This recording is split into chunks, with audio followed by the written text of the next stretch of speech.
Hello and welcome to Magic Rabbits, a podcast exploring the outermost edges of the music business that never was. Celebrating the masses who never quite made Glastonbury but had the best of times on the journey. Here's to every one of us. In the massive sea of podcasts that are available, it's just a wonderful thing to think that we can jump in there and there might be one or two people that might want to listen to this. Hopefully they're like us. I mean, this whole thing is about us exploring the and celebrating the fact that for every one artist that has made it, a band or an artist that has made it on a world stage, there's hundreds of thousands of people that simply haven't, and we obviously are two of those. The nearly men of life. The nearly men. I like that. Yeah. Well, no, I don't like that. Anyway, it's probably worth introducing ourselves and why we're doing this. So I'm Damian. I'm Damian Scott, and you're. I'm Tim Riley. And we've been in bands and playing music since we were, just about old enough to walk and pick up a guitar or whatever instrument. And we just want to explore this whole idea of loving music, playing music being the soundtrack to your life. And we're probably going to throw in maybe a song of our own, re-recorded version from what we laughingly call our back catalogue. Because we've been in various bands. We had our main band was a band called Boat Thief. Well, probably I'm going to say the biggest band. Again, laughably. The least smallest band. The least smallest. And, we had a couple of albums out. I've got one album on Spotify, and so people can look that up if they want to. So that's Boat Thief. But we've been in other bands as well, and we just want to explore what it is, this crazy world of music and thinking about music and living and breathing music and what it means to our lives and what the stuff that happens around it as well. And the thing we were talking about before, which is basically how there are, very broadly, of course, two types of people when it comes to music. Music can be an addition to anybody's life, like a background, literally background music to your life. And it can be one of those things that just comes and goes in your life. Your taste in music changes. The artists you love and the artists you don't love change.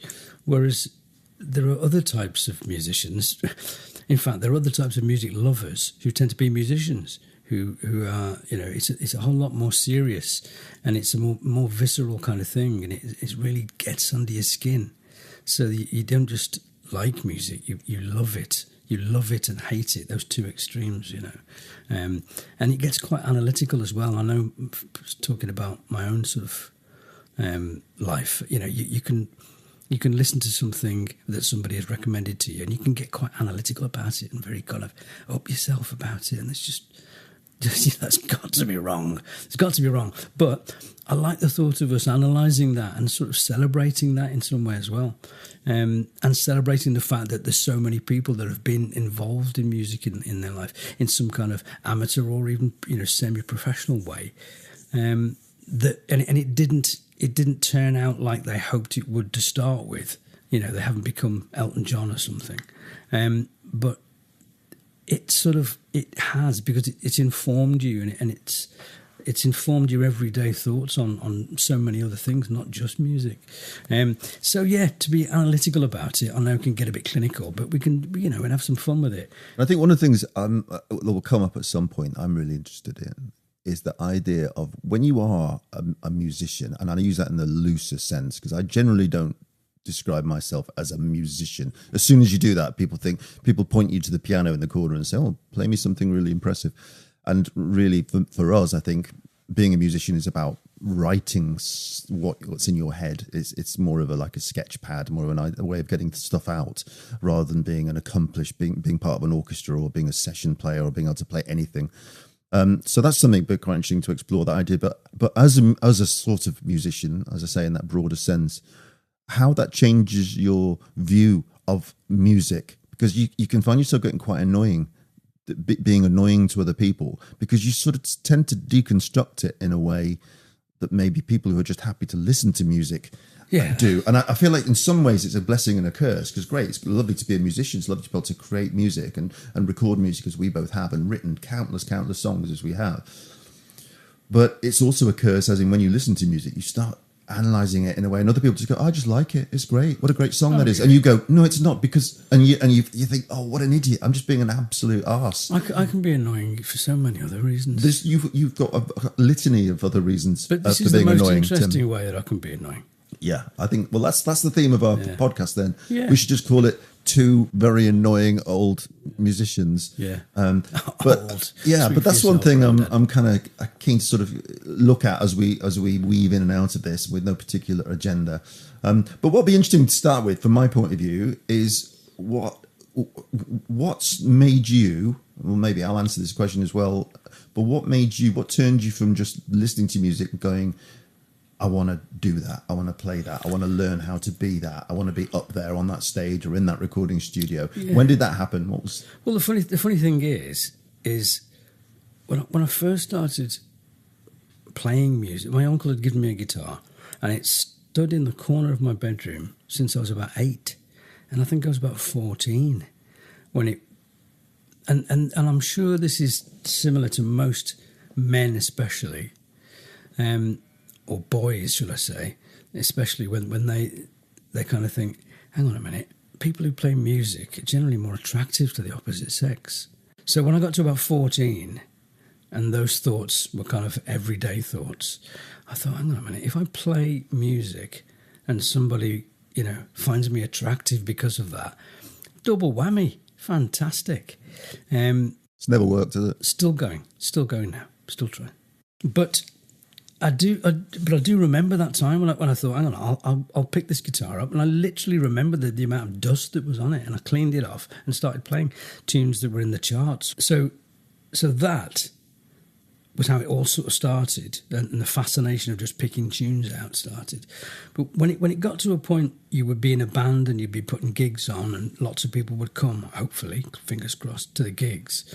And then lots of people would say, influential people, whether it be reporters for local papers or somebody that owned a record shop or something that you thought perhaps had some kind of gravitas when it came to good opinions. When they started sort of saying, you're quite good, this is great, and it could be anybody, it could be somebody's dad, and you think, hang on a minute, wow, I could probably be, Paul McCartney then, couldn't I? So it's difficult to know exactly when it was, but it sort of gradually happened between the ages, I would think, of about 14 and 16, where I thought that, this is it, this is definitely it, What about you? What, similar age? Or? I think I was a bit young. Well, you started playing straight away. I didn't, but I remember when I wanted to do that, when I heard and saw other like pop stars, rock stars, and thought, that's what I want to do. That's where I want to be. And I remember it absolutely as if it was yesterday. I was 9 years old. I was with my mate Michael Hargreaves, and we were round at my house. We lived in Claytonley Moor in Lancashire, near Blackburn, Lancashire. Can't say that without thinking of Day in the Life by the Beatles. And my brother's 10 years older than me. My brother Mike is 10 years older than me. So he had this immense, at the time 19, this immense record collection. And I was forbidden from going in his room. And he had an acoustic guitar as well in the corner. And I remember saying to my mate Michael Hargreaves when he was around playing at my house, I said, let's go into my brother's bedroom and look at some of his records. And I thought I was being really daring because I knew I was forbidden to do it. And we sort of crept inside, and he was out at work. And we started flicking through all these album covers. And I'd never played a record in my life. I'd never literally listened to a record or played a record. And we just saw this one album cover, just picked it at random, probably because it had vaguely naked kind of young girls on it. Now worryingly young, apparently. If you look at this album, maybe go and look at this album cover. It's probably been banned now. And we pulled out this record and managed to work out how to use his record deck. And it was on way too loud. And it was basically a song called Jamaica by Led Zeppelin from their album Houses of the Holy.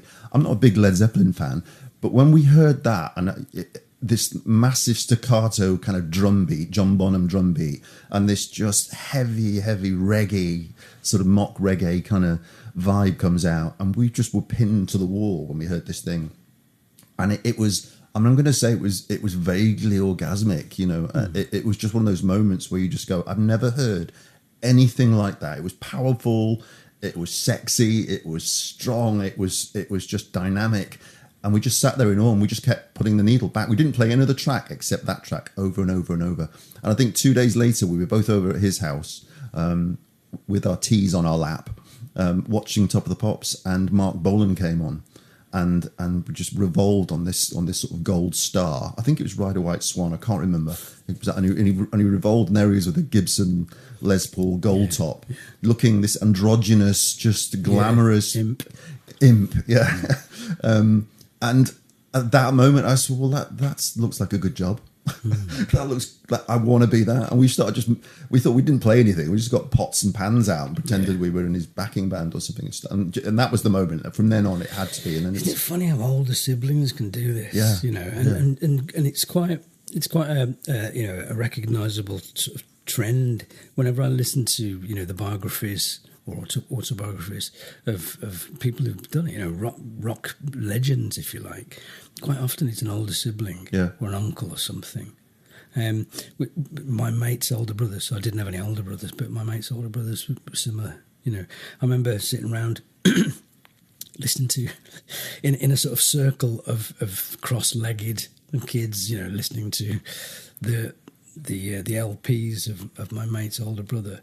And things like Tubular Bells and Omadorn and things like this and Pink Floyd and who I never really got into, but it was as you say, quite an ethereal experience, and sleeve notes. Yeah. I remember where it was recorded, who recorded it, who played bass on this track, and I remember going and see the sort of the average Saturday. Once I got to sort of record buying age, and I got a little bit of income from a paper round. Would be get from where we lived in Stockport at the time, and just outside Manchester. We'd jump on the bus and we'd go to a place called Yanks Records in the middle of city centre Manchester, and you'd go and buy some records there. They normally imports, American imports and Japanese imports.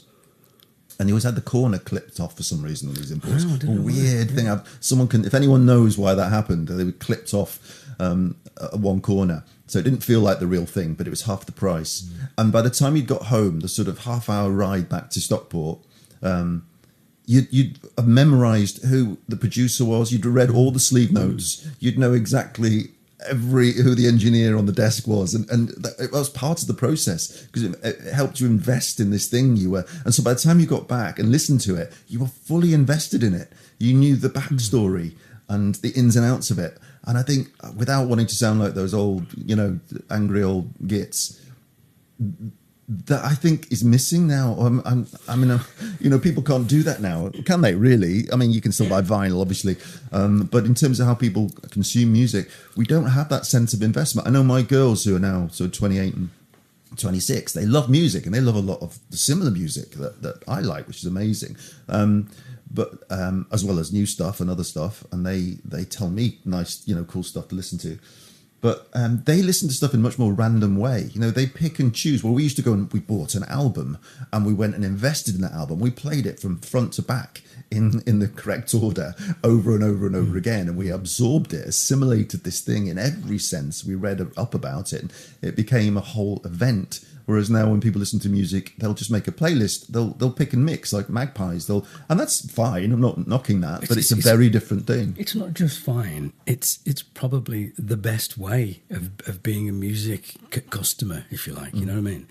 When you've got a kind of an obsession, which I think we have, it becomes less enjoyable in lots of ways, because if you could simply just dip in and out all the time, then the world is literally your oyster. You could just listen to anything at any time.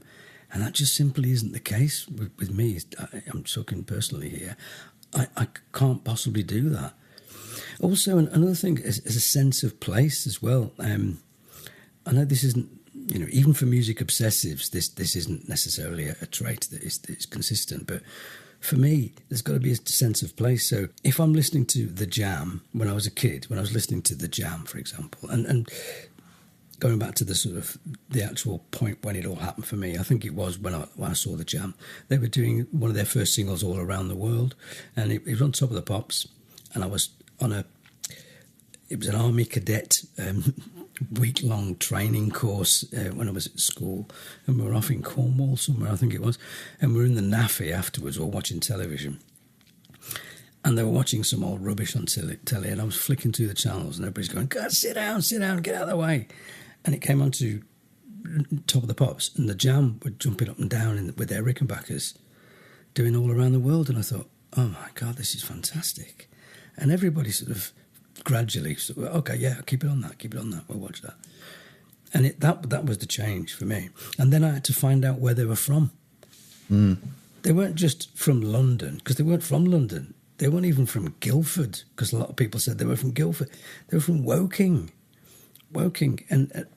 and that's like a real microcosm of what was going on down there in the south. All that sort of that suburban sprawl. Lots of great bands come from suburbia because they see the bright lights just over there and they want to be part of it. The Stones, the Beatles, even the Beatles. Were from southern Liverpool. So yeah, there was certainly a sense of place for me with almost every band that I'm into. And I remember we'll talk about this in a future podcast when we talk about music in education.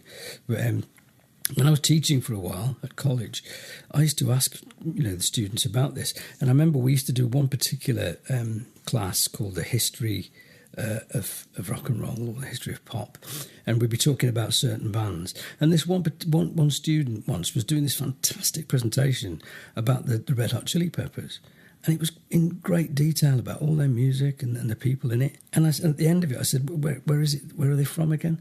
And he said, "I think they're American." You know what I mean? And it didn't seem to matter to him. Now, I wasn't going to criticise him for not knowing where these people are from because he's into their music, But it just illustrated to me that the sense of place and that importance of a sense of place has sort of gone from it. Yeah, I'm totally with you. I think that's just an art thing in general. I think for me, all art that I was thinking about this the other day. I was talking to my wife about it, actually, on a walk recently, how it's great art. My wife's an artist and a visual artist, and I was talking about all art for me has to be about a sense of place. It has to conjure. A great book for me it's not just transporting me into a story, but taking me to a place and knowing that place and going, I want to go there, or I feel like I have visited there, and you sort of feel it in the pit of your stomach. And the same with music, absolutely. To know that bands like Aztec Camera from Glasgow, from Scotland, it's so important to know that, and it takes me to that place and makes me. But they're from East Kilbride, actually. Well, I know. You know what I mean? What I was saying before about the suburban aspect of it, absolutely. So it's got that Glasgow feel. And the other one for me, and it's inextricably linked to who they are as their identity and their music, is XTC. You'll know I'm a massive XTC fan forever. I've been loved them and listened to just about everything they've ever done. But they're from Swindon. This, it's really. I can't think of anybody else from Swindon. What? No, there's no other. Isambard Kingdom Brunel is probably the only other famous. Well, that's it. He put a lot of Swindon into his bridges. You could get a real sense of place from every bridge that Isambard made. But it's so important to them. They write about being in that place, and to know that helps you know them. And if you didn't know that, I feel like you'd be missing out on some of the experience of their music. But I know people do, and I know there's probably, I think, again, bring it back to the closest people I know, like my daughters who listen to a lot of music. I'm not sure it concerns them or bothers them where, if they send me a track by, and they go, I've been listening to this, and they might have been listening to, ELO or something like that. They've heard a great ELO song on a movie and they've added it to their playlist. They don't want to know that they're from Birmingham or wherever, whichever part of Birmingham that Jeff Lynne is from there. But to me, that's really important. To me, hearing him go, all right, is really. I know you're gonna. Being from the Midlands, that you hate me doing my Midland. No, you're all right. Don't worry about it. So it's so important, and I love that, and I think again is that part of being this ridiculously analytical. We have this forensic eye or ear for music? I don't know, and I'm interested in exploring that. Just are we a little bit? I say we. It sounds like I'm making this out to be some kind of higher form, which you're not. I actually see it almost the opposite sometimes. That it's almost like I say a curse. That we overanalyze this stuff, and you know, and just bore everyone around us with it. And that's what we're doing. This podcast is to officially bore everyone on a more global scale. But we know, you know, we've in our lives and in our careers outside of music, we've met hundreds of people, thousands of people, you know.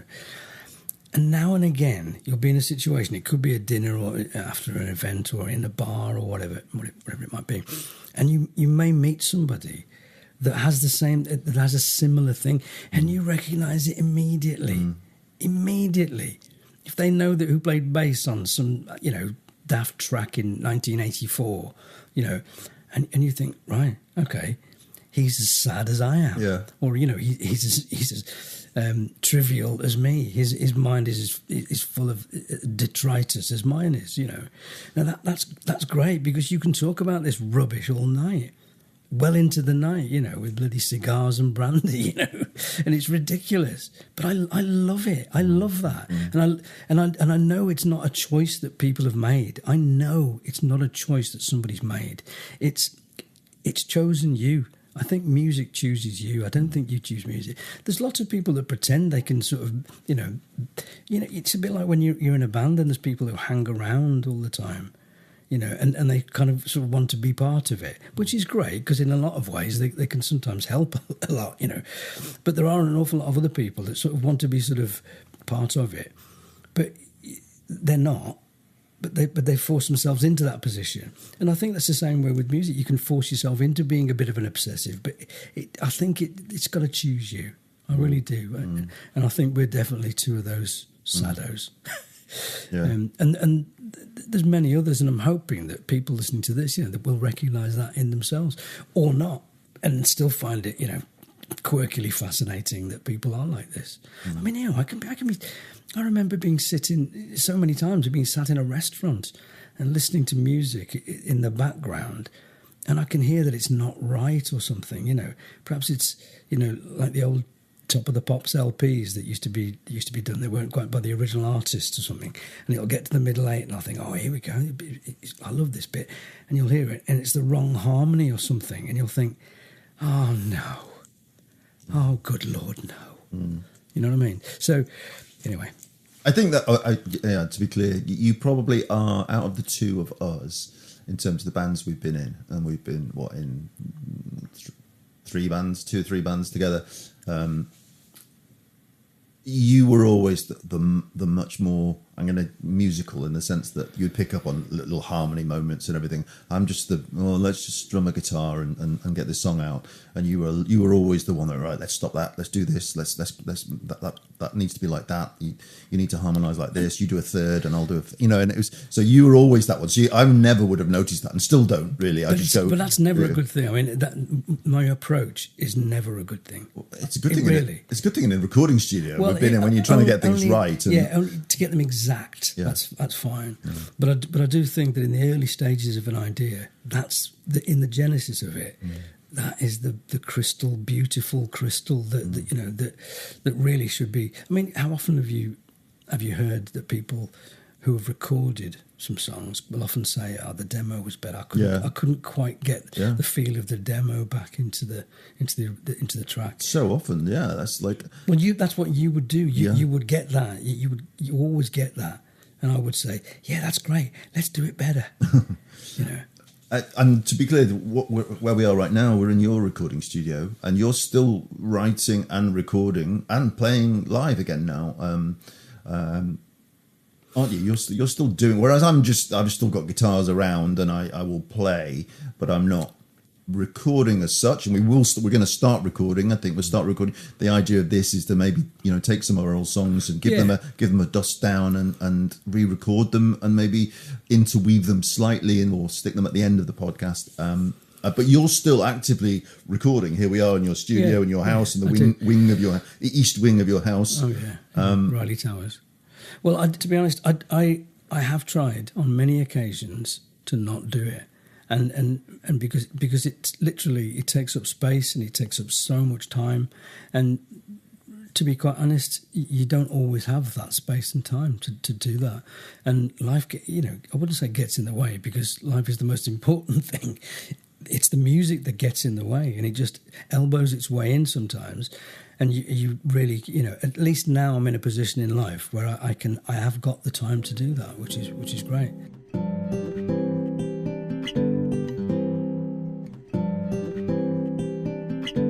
So let's delve into what inspires us then musically. We talked about those first moments that kicked us off in a direction of wanting to be these rock stars, pop stars, musicians, whatever. Well, there's no doubt that when you first start writing, you copy other people.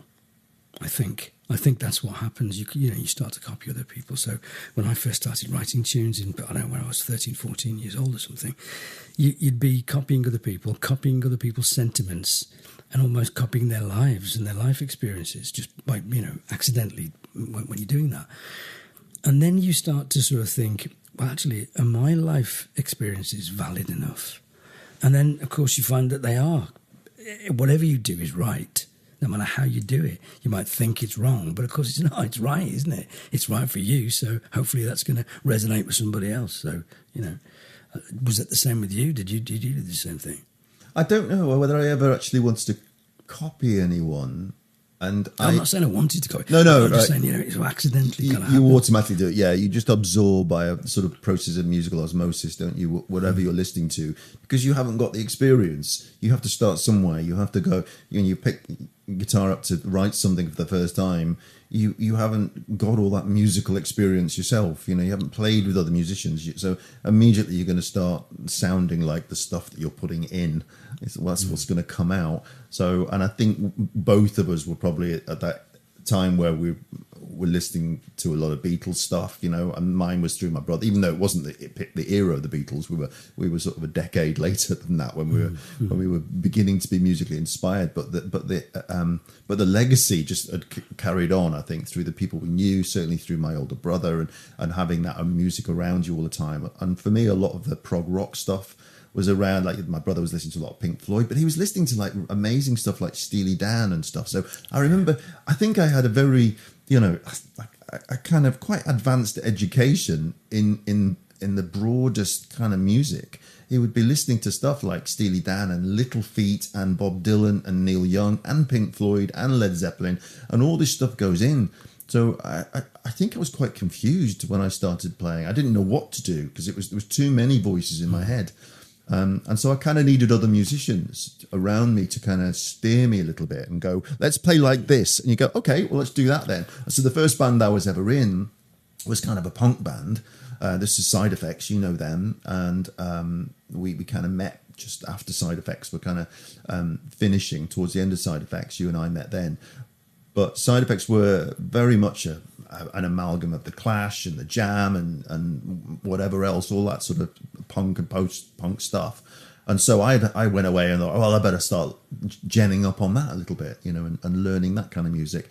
But it was all rather... Let's just talk about that actually, because this brings us to a time when we first met, and that was in 1987. Yeah. Can you imagine that? That is Valentine's Day. Yeah, no, Tim. Yeah, we met. Very romantic. And we were obviously we live in a beautiful area of the world, really, Kendal, the fringes of the Lake District, and weirdly at that point when I came to live over here, it was a great place for to be in a band, especially an original band. I mean, there were at least half a dozen, if not more, pubs in town that you could play on any night of the bloody week. And as an original band, playing your own stuff to people who wanted to hear it, which is quite amazing. And we were in two bands who were on that circuit at that time, and it was wonderful because we got this gig. I was in a band called Everyman Jack, with a bunch of mates from work, and it was basically my songs that we were doing, and we just started playing. And in fact, our first gig, you came to see it. you were playing at the other end of town, I think. Or, we were literally playing at the other end of the high street. Yeah. Not a very long high street. This is Kendal Market Town in the Lake District. Yeah. So we were playing at a pub called the Bowman, and you were playing at a pub called the Sawyers, which incidentally no longer exists. It's literally a hole where that pub used to be. Don't know what we need to read into that. But and in our break at the Bowman, I said to the rest of the lads in Side Effects, so there's this band I'd really like to go and see, and they're just playing up the street. So we kind of all piled up really quickly, barged into it. It was really busy. I remember it being really busy. And you pulled a crowd, Tim. Yeah, you pulled a crowd, I don't know. and then. And I jostled my way, and we got eye contact because I think we knew who each other were. Yeah. Vaguely, we were aware of each other's oeuvre. Yeah. And what we were doing, and probably slightly a little Looking bit at kind my of. oeuvre. Yeah, I've seen your oeuvre. We were probably slightly wary of each other because the competition, right? Yeah, And when you're kids at that age, in bands. Anything else is the enemy. You're the bee's knees in the town. This is my town, and you're rubbish. And you're rubbish. But I just stood there with my pint, and you got up and played. And I think the first thing you played was that was it Biscuit Barrel? Was it a song called Biscuit Barrel? Or Daft bloody Level 42. It was very Level 42. But I remember going, wow, this is pretty good. I couldn't disguise my. I wanted to go, they're rubbish. Let's go back to being a punk band down the road. Yeah. But you were this really accomplished, and I think there was a moment where I thought, I'm in this punk band, just playing 3-chord songs very, very aggressively and quite simplistically. I'm not knocking it. I think we were a great band, but You say that. yeah. Time will be the judge of that. Well, I think time has been the judge of well, that. I'll tell you something. You were a proper band in as much as you had all gone down to Manchester and lived together in a flat in Manchester and played in venues down there and pubs and clubs and things down there. And you had a history, and then you'd come back to Kendal. Yeah, that's where the history. Tails between your legs. Yeah. And but you had a history, and you were this local band who'd been away and lived in the big city and done your thing down there. Yeah. And so for you to come to see us and say that you enjoyed what we did was quite a big thing. It was a massive thing for me. So then I think after that, I what happened is I think what I would describe as a bit of a musical affair that we had from that moment onwards. Because I think I'd seen you, I thought, I like that. And there's something in the way they play and the way they write songs and play songs that I don't have in my life. I'm sort of slightly feel like I'm just copying the Clash and I love the Clash, there's nothing wrong with that. But I there was something more in me that wanted to be a little bit more musical in a strange, broader in terms of what I did musically and more expansive. And I thought that's what he does, and that's great. So we started just getting together and started chatting, and eventually started doing little bits of recording down in Pete Caddleback's. Your house, but with Pete Caddleback. Yeah.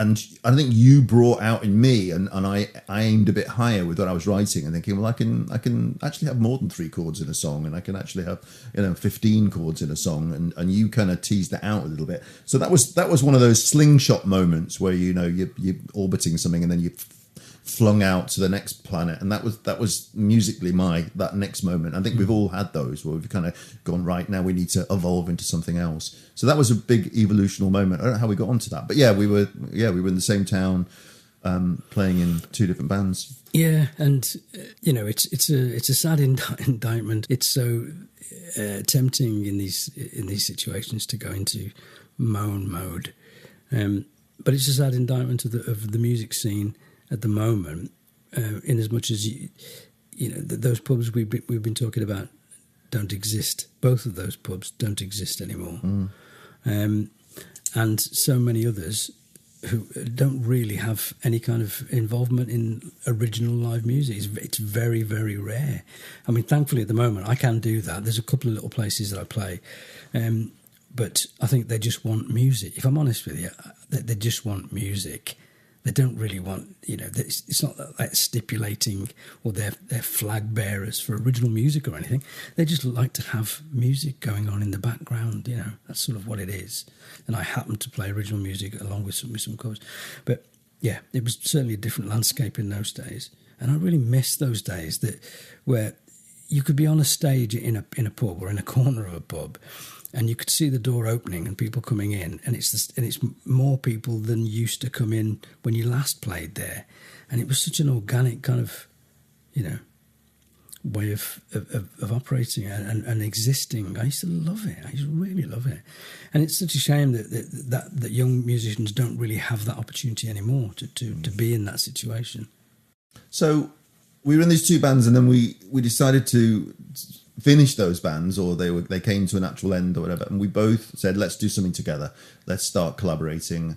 And we decided to form a band called the Temple Men, which was our first band together. Can you remember why we call it the Temple Men? I don't remember that. No, there's going to be so many things we can't remember, Tim. because it's so significant, the names of bands, and I cannot, for the life of me, remember. But do you remember we had a stripped down version where we'd go and play like acoustically without our drummer Marco Messina. He was our drummer then. Well, he was the side effects drummer in the band I was in with my mate Phil Ches and Marco, and we were a three-piece. And then when we formed Temple Men, Marco came and played drums for us. And when we played without Marco, we decided to not call ourselves the Temple Men, but to call ourselves the Altar Boys, which we thought was a nice kind of downgraded version of less grandiose and more a version of the Temple Men, just calling ourselves boys and altar. And then I think we spelled altar in a different way, so we would. Altar so boys. It was like, see what we did there? It's like a bit like the Beatles did. I don't remember that at all. There's going to be things we both remember. The other, one remembers and the other doesn't. So anyway, it's the Temple Men. I don't know why we call ourselves. I still think it's a good name. I really liked it as a name. I remember Pete designed our posters for us, Pete Caddleback, and. Yeah, and we started playing quite regularly, and then it meant writing completely in a new way, and I suddenly was quite free to write more expansive and to write like the people that I was actually listening to. So bands like XTC and I suppose Prepub Sprout and Tears for Fears, which we had some commonality there between what we were both listening to. So I was less having to write punk songs. And write stuff that I could, just be more melodic, I guess, for me. And that was a real release for me to suddenly be able to go, I have a much bigger palette now to write from. It's worth sort of saying at this point that I'd got a friend called Pete Caddleback, and I'd met at college. I'd been going to college to do some night courses, and he was one of the guys that was in one of the classes that I did on that one, in the week sometime. And we'd just, sit at the back, sort of ignoring the lecturer, like two naughty schoolboys, and go to the pub afterwards, And it turned out that he was a musician, and he had something to record on in his flat in Bonus on Windermere. And did I want to go over and have a pint and do some recording? And so I'd started to sort of do a little bit of work with him, not really knowing what we were going to do at all. I didn't even know if we were going to play live or anything, and nothing really came of it because Pete, God love him, is a procrastinator that will wait and wait and wait before he does anything, musically, and so it was just going on and on forever and not doing it. We were doing lots of recording, but we were tend to be recording the same thing again and again and again. Let's do it again. Well, hang on, we've done it 3 times. No, let's do it again. Okay, we put triangle on it this time or something. And it's worth pointing out now that Pete's now a pretty successful sound engineer in the States. He lives in Canada, but he works all around. He's touring all around. Whenever we see him, if we see him briefly, it's because he's doing sound at some big event somewhere. And I just saw him recently in Portsmouth at a big festival down in Portsmouth, and he was the sound engineer for Nelly Furtado. Yeah, that's right. And he invited me and the family up into the sound booth area when he was doing all the mixing. So that was quite fun. Totally forgotten her name. So he's doing pretty well at that. But that's always what he was ever going to do. He was going to be someone who... It was his love of precision. Yeah, exactly. That became his downfall as far as a performer was concerned. His love of precision. But of course, it meant that he was the most fantastic sound engineer. Yeah. There's absolutely no doubt that our sound was always fantastic. Because of him. If we fast forward now, this gets really complex. We fast forward now, after the Templemen. It was during the Templeman actually that he started to support us. Yes, so, he did. We played at Lancaster University, and a good play at memory of supporting us. He'd do a little acoustic set on his own, him and his acoustic guitar and his little Lynn drum. Yeah, Alesis. Alesis, that's right. 16. Alesis, there you go. You remember the details. For all you tech fans out there. Anyway, a drum machine. HR16. Acoustic guitar and a drum machine. And it was great. I loved his stuff. All quite ethereal, quite... pastoral kind of detuned guitar stuff, and we'd come on and play all our kind of very poppy kind of stuff afterwards. And it was after Templemen that you had to move away, and I got together with Pete, and we formed a band called Boat Thief. And then later, we're really fast forwarding this now, and we could go into this in more detail at some point. And then you later joined Boat Thief, so we all kind of. The three of us, it's almost like the three of us were destined to get together at some point, and we did. And then we added a drummer, Tom Ackland later, and that's when we became proper Boat Thief. And that was the band that really we were serious about and playing quite nationally and sort of. So what's going to happen hopefully in these podcasts is that we're going to talk about all sorts of things, up and down and round about, and God, we'll end up down some cul-de-sacs, I'm sure. But we're going to finish off every one of these episodes with one of the songs that we've written together over the years, and recorded together over the years with either just me and Damian or with bands that we've been in, and hopefully you'll enjoy them, and it'll give this whole thing a bit of context. So the song we're going to finish this episode with is a song called "The Newlyweds," and it was written by Damian at a time when he was going through. I mean, obviously, I'm not going to talk for him. He'll talk in a minute, but I'm just remembering what I remember about the time. And it was when we first met, back, as we said, back in 1987. I was married and I had a couple of one child. I had one child at that time, and I was living in a house in Kendal, down by the river. And Damien lived in his mum and dad's cellar by the green up on the hill. And he would come down, and I'd say, he sat in front of me. What am I talking about? No, I like it. And Go on. And you would come down. That's a whole image of myself I've never seen. And we would sit in my cellar, because you seem to like cellars. We like cellars. It was a Beatles thing. It was, and we would record and write and all sorts of great stuff.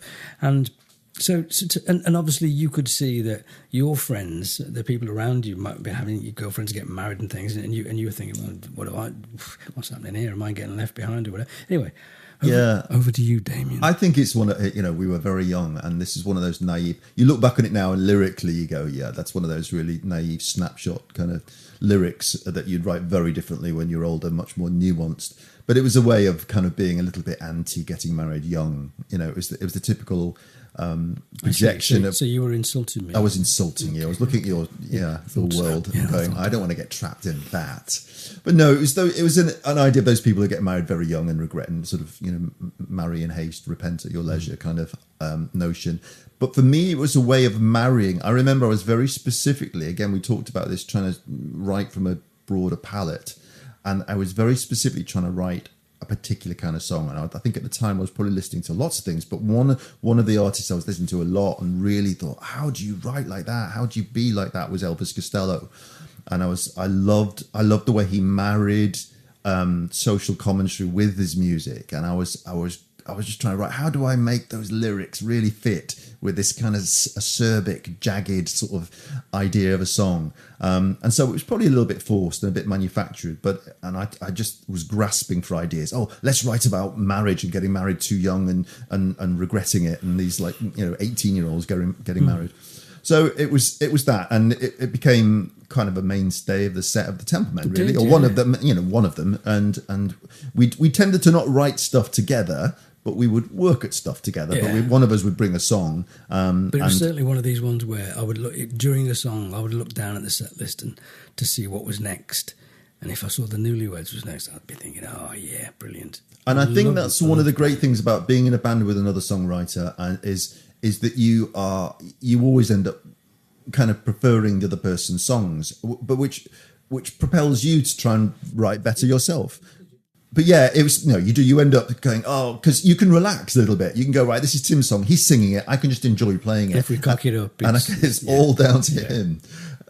But you relax into it and go, you don't overthink it. Again, it's back to this idea of when you're a musician, you overthink stuff, you analyze it. And when you write something yourself, you'll know this, you analyze it far more. And you go, well, that wasn't very good. Whereas someone else listens to it and goes, I love it. It's that song about the Newlyweds. Oh, it's a great tune. And you go, oh no, because that bit's not quite, and that word doesn't quite rhyme with that word. And oh no, it's awful.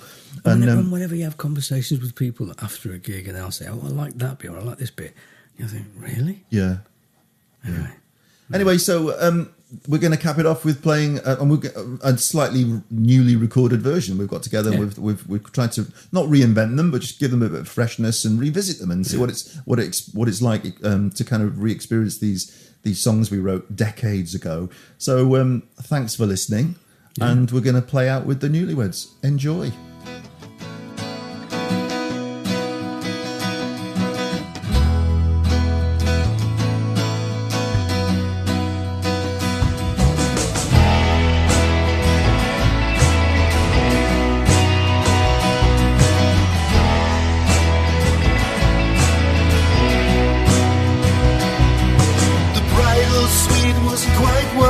Expected, and the view out of the lake was not bad at all, and a 30-year-old outlook from a 16-year-old mind will never help you when she's crawling up the wall. Wishing you were not the Newlyweds, wishing you were not the Newlyweds, wishing you were not the Newlyweds. Start from the start and wake up one day 10 years later.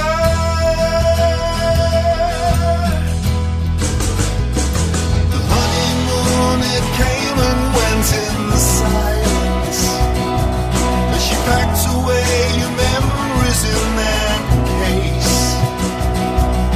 The pressure cooker romance started leaking steam quite slowly first, then blew its top much later in your face. Wishing you were not the Newlyweds, wishing you were not the Newlyweds, wishing you were not the Newlyweds. Start from the start and wake up one day 10 years later.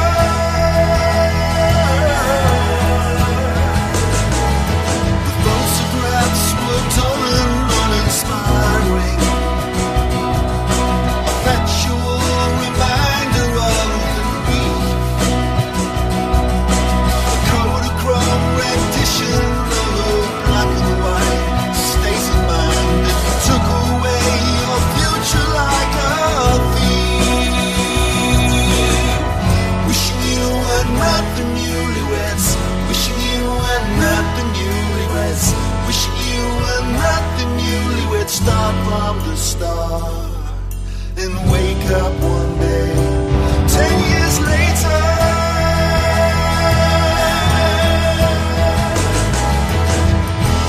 Wake up, wake up, wake up, wake up. Won't you wake up, wake up? Wake up, wake up. Wishing you were not the Newlyweds, wishing you were not the Newlyweds, wishing you were not the Newlyweds. Start from the start and wake up one day, wake up one day, and wake up one day 10 years later.